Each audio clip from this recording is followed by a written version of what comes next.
Now with the forearm, we have the ulna and radius. Remember, always remember that all of these positions are in relation to anatomical position. So I had you all demonstrate anatomical position in class where we stood up, feet are about shoulder width apart, hands are out to your side, palms facing forward, head facing forward. But the key part of this position in terms of talking about bones of the forearm is going to be your palms are facing forward. So the ulna and radius in the supinated position, which refers to palms out, are actually going to be oriented differently than they are in the pronated version or position, where you just have your arms hanging naturally at your side with your palms facing towards the back of your body. So the ulna and radius will actually cross over when you are in that pronated position, but if you're in supinated position, the radius is always going to be lateral and the ulna is always going to be medial. So the ulna is the medial bone. It forms the major portion of the elbow joint with the humerus, whereas the radius is the lateral bone in the forearm, so it's going to be on the same side as your thumb. The head of the radius, one way that I remember these two bones is the head of the radius is actually very round. So when you're looking at models of these bones, you'll probably notice that the head of the radius is very round. And remember, of course, that you have a radius associated with a circle. So that's one way that I remember radius versus ulna is you look at where they're actually closest to the elbow is going to be the head of the radius, and it is very round. So the head articulates with the capitulum of the humerus and with the radial notch of the ulna. And then between these two bones, we have a membrane known as the interosseous membrane, which of course literally just means between bones, basically. Interosseous membrane, which connects the radius and ulna along their entire length. And I showed a short video in class that basically explains, one of the advantages of having that interosseous membrane is if you fall and you place your hands in front of you to brace yourself and to avoid head injury, help yourself avoid a more serious injury with a fall, a lot of the force is going to be distributed through that interosseous membrane. So it's not just one of those bones that is receiving the majority of force. It's kind of distributed across both the ulna and radius, and that is advantageous in terms of avoiding more serious injury. Okay, looking at the anterior and posterior view of the radius and ulna, let's actually start out with the posterior view because you get a better sense of the continuity of this structure known as the olecranon process by looking at the posterior view first. So basically this would be the proximal end, so this would be closer to the attachment point of the body. This would be the distal end down by the wrist bones. And this is basically showing us that the ulna is going to be articulating with the humerus and actually forming the elbow joint. So the olecranon process is part of the bony protuberance that you can palpate when you are feeling the elbow joint. And then the head of the radius, the neck of the radius, is going to be a little bit lower down and less prominent, not actually participating in the formation of that hinge joint. And then you'll also notice some common terminology from when I was talking about the humerus, the trochlear notch of the ulna, for example. Remember that there's also the trochlea of the humerus. There's a reason for that. So I encourage you to look at the articulated skeleton that we have in class and really get a good feel for how these bones actually fit together in real life. And remember that the radius is the lateral bone of the forearm, The ulna is the medial bone, and this is always going to be in relationship to anatomical position. I also just wanted to point out this interosseous membrane, which again is going to attach the radius and ulna. And I do encourage you to look online for videos that show how the relationship of these two bones actually changes for the actions of pronation and supination. And you're not necessarily going to get a very good sense of that just by looking at the articulated skeleton, because the bones don't move in the same fashion they would in a living person. And then looking at the proximal portion of the bones of the forearm and how they actually are related to the humerus. This is going to be the distal portion of the humerus. So some of those landmarks I pointed out earlier, the capitulum, the coronoid fossa, the trochlea, and then the medial epicondyle. This would be an anterior view of the elbow region. So we have the head of the radius here, and then we have the coronoid process of the ulna. And then looking at the posterior view, again, you're going to get a better sense of how these bones actually form the joint at the elbow. So this is going to be the olecranon fossa on the posterior part of the humerus, and the olecranon process of the ulna is what fits into that olecranon fossa, forming the major part of the elbow joint. Okay, and here we see proximal portion of the ulna, a lateral view, which clearly shows that olecranon process and trochlear notch, and also the distal ends of the radius and ulna at the wrist. We have the ulnar notch of the radius, for example, and this is a nice example of how these bone markings can be named. In this case, it's called the ulnar notch because the ulna is actually fitting into this portion, but the bone itself is the radius. So this bone is the radius, this bone is the ulna, that's the ulnar notch of the radius. And then we have the bones of the hand. For the purposes of our lab test, I don't ask you to identify individual carpal bones or metacarpals or phalanges. I just want you to be able to recognize basically where the carpals are, where the metacarpals are, and then where the phalanges are. And you'll notice here that most of the phalanges, there are 3 bones that are actually involved in each finger. The exception to that would be the thumb. So notice that the phalanges are just comprised of 2 bones here instead of 3. And again, this basically shows you for all of the fingers, with the exception of the thumb, the proximal phalanx will be the one that is articulating with the metacarpal. The middle is going to be the one in the middle, of course, and then the distal phalanx is going to be the bone at the tip of your finger. Also, just note here, radius and ulna. This is the anterior view of the left hand, and this is the posterior view of the left hand. Radius is always going to be on the same side as the thumb. And likewise, ulna is going to be on the same side as the little finger, the pinky. Let's talk a little bit about the pelvic girdle. The pelvic girdle is, of course, the attachment point for the femur. It consists of 2 hip bones, which are also called the coxal bones or the os coxae.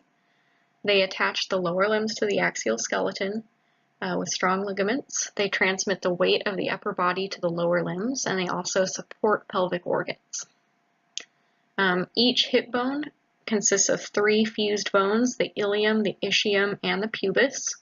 And I'll be showing you some diagrams that will allow you to differentiate between those 3 bones. And then the difference between the pelvic girdle and the bony pelvis itself. The pelvic girdle is literally just the hip bones, so those 3 fused bones, whereas the bony pelvis is referring to those girdles along with the sacrum and the coccyx. So the sacrum, of course, those fused vertebrae that form the posterior part of the bony pelvis, and then the coccyx, which is colloquially known as the tailbone. So this would be the pelvis itself. We have our pelvic girdles consisting of the ilium, the pubic bone or the pubis, as well as the ischium. Again, on the other side, we have the ilium, the pubis or the pubic bone, and then the ischium, along with the sacrum and the coccyx. So basically, this is considered the base of the sacrum. This is where the 5th lumbar vertebrae would articulate with the sacrum. And then this would be the actual attachment point for the head of the femur. And then notice this structure here, the pubic symphysis. This is one of few locations in the body where you actually have fibrocartilage. So that is a section of fibrocartilage that you're seeing in light blue there that joins the 2 pelvic girdles together. So of course we have 3 regions, which are actually 3 bones that have fused together. The ilium is the largest of the hip bones. It's the superior region of the coxal bone. It has a feature known as the auricular surface that articulates with the sacrum at the sacroiliac joint. Then we have the ischium, which, if you are sitting in a chair right now, that's basically the part of your hip bone that you're sitting on, is the ischium. It's the postero-inferior part of the hip bone. And then we have the pubis, which is the anterior portion of the hip bone, and they are going to join together at the midline pubic symphysis joint.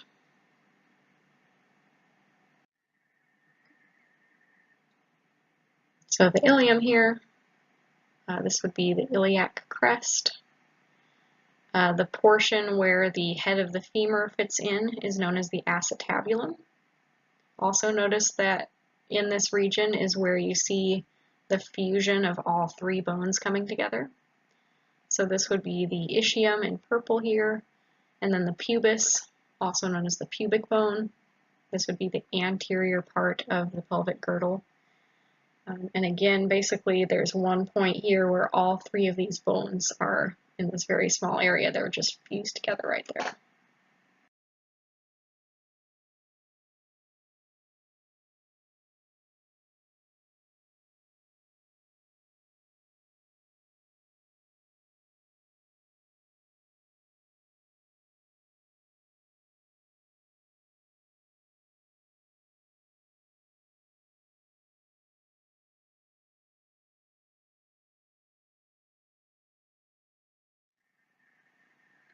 Okay, so the femur.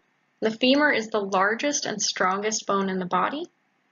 It articulates proximally with the acetabulum of the hip and distally with the tibia and patella. And there are a number of anatomical markings that are unique to the femur. The trochanters, this is the only bone in the body that has trochanters. So let's just start with the head here. This is the part that fits into the acetabulum, so it forms the ball and socket joint of the hip. So you know, you're always going to know which part of the femur is proximal versus distal, and which part is medial versus lateral.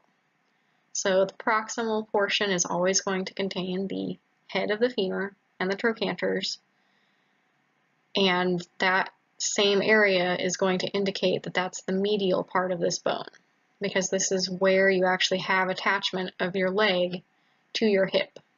So this has to be the medial side, whereas this has to be the lateral side. So you can easily tell if you're looking at a right femur or a left femur just based on these landmarks. The fovea capitis is where a ligament actually attaches the head of the femur to the acetabulum, to the hip bone itself. And then the neck is just going to be this narrow part between the head and the trochanters. So the greater trochanter is going to be this ridge superiorly, lesser trochanter is going to be this lower ridge. And then at the distal portion of the bone, we have the lateral epicondyle, the patellar surface, which is where you see the patella itself, which is commonly referred to as the kneecap. This is the actual patella bone here, an anterior and a posterior view of it. And then the posterior view of the femur, basically you're going to see more continuity between greater trochanter and lesser trochanter posteriorly, so you're going to see this pretty obvious ridge connecting these two, whereas anteriorly it's a little bit more broken. It's not something that has this clear differentiation to it. You're also going to see a more recessed area at the distal portion, known as the intercondylar fossa. So this region here, it's going to be kind of a deeper groove than what we see with the patellar surface here, for example. All right, so the bones of the leg, we have the tibia and the fibula, not the tibula and fibia. So that's common mistakes that students make. It's tibia and fibula. So the tibia is the medial leg bone, which of course means that it's closer to the midline of the body, and it receives the weight of the body from the femur and transmits it to the foot. So the tibia is going to be your weight-bearing bone of the leg. And then the fibula is not weight-bearing. There's no actual articulation with the femur itself. It's basically just going to serve as a site of muscle attachment. And similarly to what we saw with the radius and ulna, with that interosseous membrane, you're also going to see an interosseous membrane between the tibia and the fibula. So the fibula articulates with the tibia via the proximal and distal tibiofibular joints. So an anterior view, this is going to be the tibia, and this is going to be the fibula. So distal tibiofibular joint, for example, is going to be at your ankle. We have the lateral malleolus, which is going to be on your fibula because the fibula is lateral, and then we have the medial malleolus, which is going to be on your tibia. We also have at the proximal end, the head of the fibula, for example, the lateral condyle of the tibia and the medial condyle of the tibia. All right, so looking at the posterior view, tibia and fibula again, and just to test your knowledge, which of these two bones is actually going to be weight-bearing? If you said tibia, you are correct. Which of these two bones is always going to be on the medial? That's, again, the tibia. And then which of these bones primarily serves as a site for muscle attachment? That's going to be the fibula. It's not actually going to bear any weight, and it's always going to be on the lateral side, whereas the tibia is going to be the weight-bearing part of the leg, and it is going to sit on the medial side. So remember what that term articular means as well. Anytime you see an articular surface, you know that a bone is going to be joining another bone at that surface. So in this case, it's joining with the femur. So articular surface of the lateral condyle of the tibia, articular surface of medial condyle. This is going to form part of your knee joint up here. And finally, we have the foot, the tarsal bones. There are seven tarsal bones. Sorry, that's kind of a tongue twister there. 7 tarsal bones that form the posterior half of the foot. The talus transfers most of the weight from the tibia to the calcaneus, and other tarsal bones are the cuboid, the navicular, and the medial, intermediate, and lateral cuneiforms.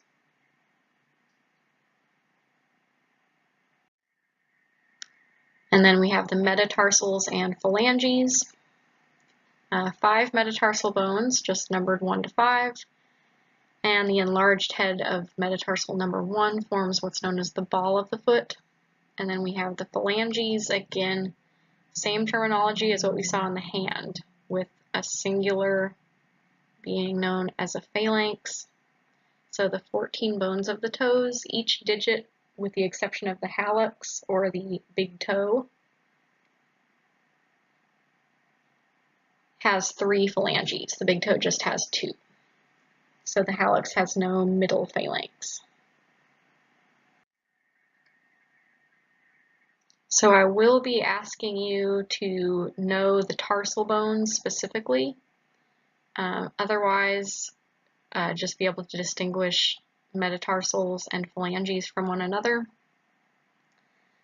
So the phalanges, of course, the hallux or the big toe, we have just 2 phalanges here, and all of the other toes have 3. So each of these is an individual bone. The metatarsals, numbered 1 through 5, and then the tarsals themselves. So we have the talus, transmitting a lot of the weight from the upper body to, well, from the upper body down through the lower body and all the way to the calcaneus. So the talus is going to be transferring a lot of the weight of the body to the calcaneus, which is basically the heel bone.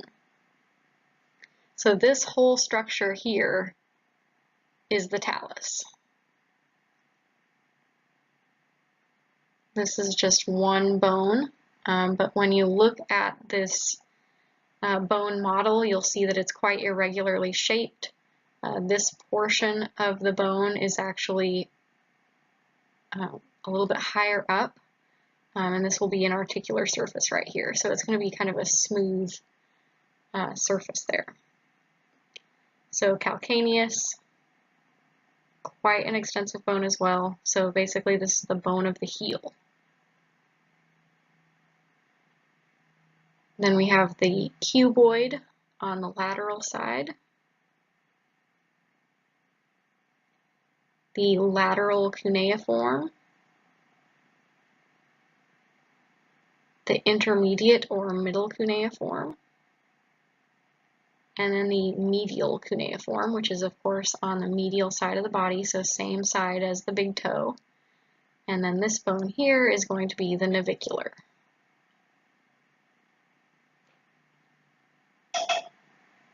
And then looking at a medial view, we have the big toe, again, just 2 bones there for the phalanges.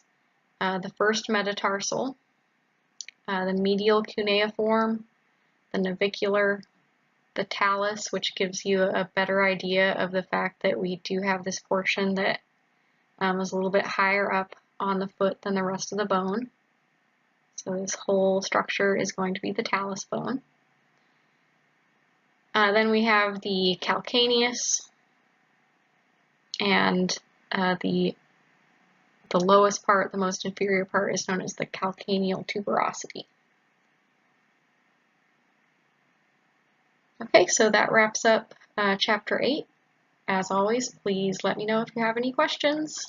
Study wisely, use your resources, and thank you for listening.